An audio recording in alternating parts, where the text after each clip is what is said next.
Ons almal sien uit na die feestyd, die somervakansie. Ons almal het verskillende planne wat ons beraam rondom hierdie feesseisoen. Ons kan dalk by 'n werk uitkom wat ons vir so lank al beplan het wat ons nog nie by kon uitkom nie. En dit is amper soos 'n huwelik. Huwelik dit hê, huwelik dit hê, huwelik dit hê, soos wat mamma vir pappa verduidelik. So ons het 'n klomp planne en ons werk wat ons wil doen dalk in hierdie somervakansie. Goedjies waarby ons wil uitkom. Maar daar is belangriker werk wat ons moet doen en dis waar ons vandag wil gesels met julle. Die apostel Paulus verduidelik dit so mooi in die Bybel, wat daai groot en belangrike werk is waarop ons moet fokus in hierdie tyd. En kom ons lees saam in 2 Korintiërs 5. En ek lees vanaf vers 1 af. Want ons weet dat as ons aardse tentwoning afgebreek word, ons 'n gebou het van God, 'n huis nie met hande gemaak nie, ewig in die hemele. Want om hierdie rede sug ons ook en verlang om met ons woning uit die hemel oorkleed te word. As ons ten minste gekleed en nie naak bevind sal word nie. Want ons wat nog in die tent is, sug en voel beswaard, omdat ons liewer nie ontklee nie, maar oorklee wil word, sodat die sterflike deur die lewe verslind kan word. Maar hy wat ons juis hiervoor toeberei het, is God, wat ons ook die Gees as onderpand gegee het. En dan in vers 6, ons is dus altyd volmoed, omdat ons weet dat alhoewel ons nog in die liggaam woon, ons eintlike woning by die Here is.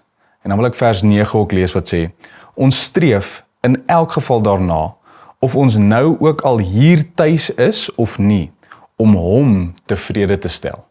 So hierdie is 'n groot verduideliking, om eintlik vir ons te verduidelik, laat ons nou in 'n tyd lewe, waar ons in opgewonde afwagting moet lewe vir Jesus Christus se wederkoms. Ons lewe nou met die wete aan wie ons behoort. Ons lewe nou met die wete in wie se familie ons is. En ons het nou hier werk om te doen, iets waarop ons moet fokus.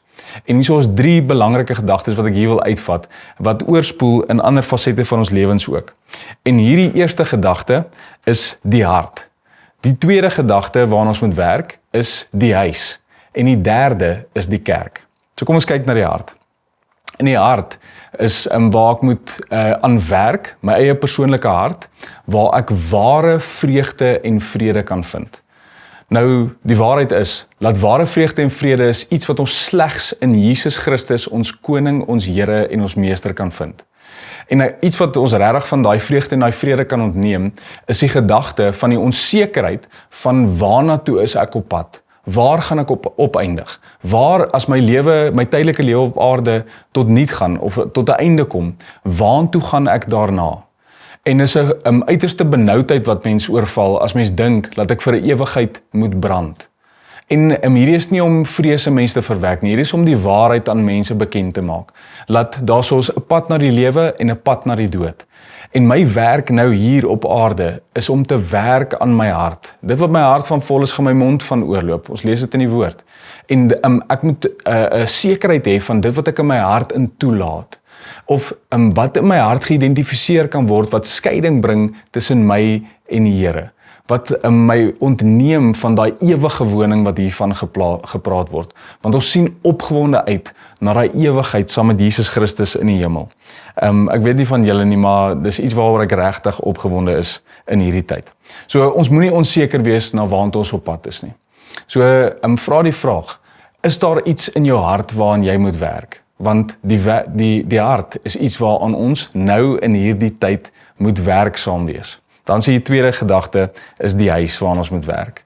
En ons wil werk aan 'n huis wat vol vrede is. En ons weet dat ware vreugde en vrede is wat ons slegs in die Here kan vind. En waar die Heilige Gees het in ons openbaar, waar die Heilige Gees die weë vir ons openbaar. En dit is belangrik dat ons huis nie net 'n blyplek sal wees nie, maar 'n tuiste. Ons het daai diep hartsbegeerte, daai behoefte vir 'n tuiste, meer nog as kosbare skatte, as geld, as roem, het ons daai tuiste nodig. Dis daai oomblik waar ek moeg en oorlaai en nie lekker voel nie, of hartseer, of beswaard, hoe dit ook al mag wees. Dan is dit lekker vir my om by daai tuiste, na my tuiste toe te kan gaan. Dis daai oomblik wat ek in my ma se huis as kind ingehardloop het, en ek het iemand wat my ontvang, iemand wat my lief het, iemand wat vir my omgee. En dan kan mens nou natuurlik nooit vergeet van mamma se kos nie. Dis daai plek wat vir jou 'n tuiste skep. En ons moet werk dat ons huis 'n tuiste sal wees, 'n plek van vrede.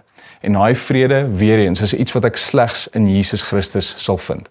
So ons as ouers, pa en ma, het 'n verantwoordelikheid om ons kinders te onderrig in die weë van die Here. En dit doen ons deur die voorbeeld wat ons vir ons kinders stel, hoe ons hulle groot maak, hoe hulle na ons kyk en hoe ons optree in verskillende situasies en omstandighede. Want ons wil daai tuiste skep waar kinders waarlik Jesus sal beleef, waar hulle daai ware vrede sal vind in daai tuiste van die Here.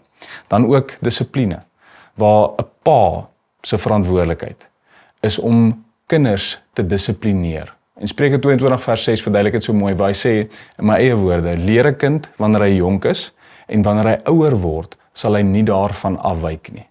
Dit is 'n verantwoordelikheid wat 'n pa het, om kinders op te rig en te dissiplineer in die weë van die Here. En ons doen dit van kleins af, want soos wat hulle ouer word, gaan hulle daai goeders onthou. Dis iets wat by kinders vassteek. En die Here seën enkel ouer, enkel mamma, waar die Heilige Gees rus ons toe vir ons dienswerk. En die Heilige Gees is die een wat vir ons leiding en wysheid gee, as ek sê nou maar as 'n enkel mamma 'n kind moet dissiplineer. So die Here sal ons help, en 'n verantwoordelikheid wat ons het is om ons kinders te dissiplineer in die weë van die Here. Want dis wat ons op 'n plek bring waar 'n huis 'n tuiste word en ware vrede beleef. En natuurlik moet ons ouers ons heel beste gee. En die hele huis moet so saamwerk om ons heel beste te gee. 'n Hart vol vrede is iets wat uitspoel in elke faset van ons lewens. En dit sal so ook wees in die huis. Die huis is ons plek van onderrig. Die huis is waar ons by mekaar leer. Die huis is waar ons ons swak plekke in mekaar identifiseer en waar ons mekaar help om uit dit uit te groei tot 'n Christelike volwassenheid, om 'n voorbeeld te wees vir die res van die wêreld. En dan die derde punt is waar ons moet werk aan die kerk. Want onthou, ons het hierdie gedagte van 'n ewigheidswoning. Iets waar ons oor ons nou opgewonde is en in opgewonde afwagting lewe. En ons het nou onlangs 'n reeks klaar gemaak, Ek lief my kerk, waar die kerk is God se plan vir die wêreld, waar ons 'n lewende getuie word vir die wêreld. Dis hoekom die kerk na verwys word as die liggaam van Christus, en ons is deel van daai liggaam. So ons moet werk om toegewyd, ons moet committed wees teenoor die kerk. Ons moet committed wees in die tyd wat ons in die woord van die Here spandeer, onder leiding van die Heilige Gees. Want die Heilige Gees gaan God se woord aan ons openbaar, en hy maak my hart vol, ons moet fokus op die hart, hy maak my hart vol, en my mond sal daarvan oorloop. Laat ek 'n lewende getuie word, en laat my woorde wat ek spreek lewe gee vir ander mense. Laat die woorde wat ek spreek van die goeie nuus van Jesus Christus getuig. So ek het 'n verantwoordelikheid om committed te wees teenoor die kerk, om tyd te spandeer saam met die Here, en om op te daag om diensbaar te wees met 'n diensbare gees. So in hierdie tyd, ons sien baie opgewonde uit na vakansie. En is nie verkeerd om uit te sien na vakansie nie. Maar die belangrikste is dat ons altyd ons harte moet ondersoek, laat ons moet werk en hoe my hart vol gemaak gaan word, gaan uitspoel in my huis, waar ek aan my huis werk, laat dit 'n tuiste word en 'n waarlike plek van vrede, wat net deur die Here kan geskied. En dan op die einde ook die kerk, wat ons platform is vir bediening, waar ons opgroei vir die uitbou van God se koninkryk, en waar ons 'n lewe sal lewe wat hom verheerlik. So ek wil afsluit met 'n skrifgedeelte uit Romeine 5 vers 5 uit. En hierdie toekomsverwagting sal ons nie teleurstel nie, want ons weet hoe lief God ons het. Hy het sy liefde mos in ons harte uitgestort deur sy Heilige Gees wat hy aan ons gegee het. Hoe mooi is dit nie om te weet, daar's 'n ewige woning wat vir ons wag nie. Ons is nou opgewonde daaroor. Ons het werk om te doen. Nie dat daai werk vir ons 'n plek in die hemel gaan verseker nie, dit is slegs deur Jesus Christus. Maar mag ons nou 'n lewe leef waarop God trots is. 'n Lewe wat van hom getuig, en 'n lewe wat sy koninkryk uitbou. Kom ons bid saam. Here, dankie vir u Heilige Gees, ons beste vriend, wat vir ons leiding gee en wat ons lei deur u woord, wat u woord weer in hierdie dag by ons kom vasmaak. Daar's iets belangrik waarop ons moet fokus. Ons het werk om te doen. En dis iets wat ons dalk in ons harte mee moet werk. Laat U is die een wat ons harte ondersoek en laat die Heilige Gees daai dinge wat skeiding tussen ons en U bring in die lig sal bring, Here. En laat die Heilige Gees ons sal help om vry te raak van daai goeders. En daai vryheid vind ons net in die bloed van die lam, Here. Dis U sterfte aan die kruis wat ons reinig van alle ongeregtigheid.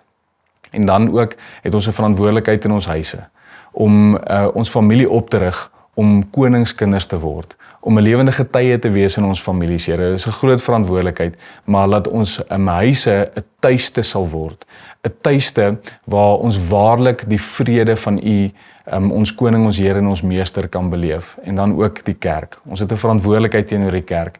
En Here, help ons om committed te bly, om in oorgawe te dien, en om daai goedjies wat U vir ons leer in die woord, daai woord wat U in ons kom vasmaak, daai waarheid wat U in ons kom vasmaak, laat ons met 'n diensbare hart sal opdaag vir om U te verheerlik en vir die uitbou van U koninkryk. En ons eer U daarvoor en ons bid dit in Jesus naam alleen. Amen.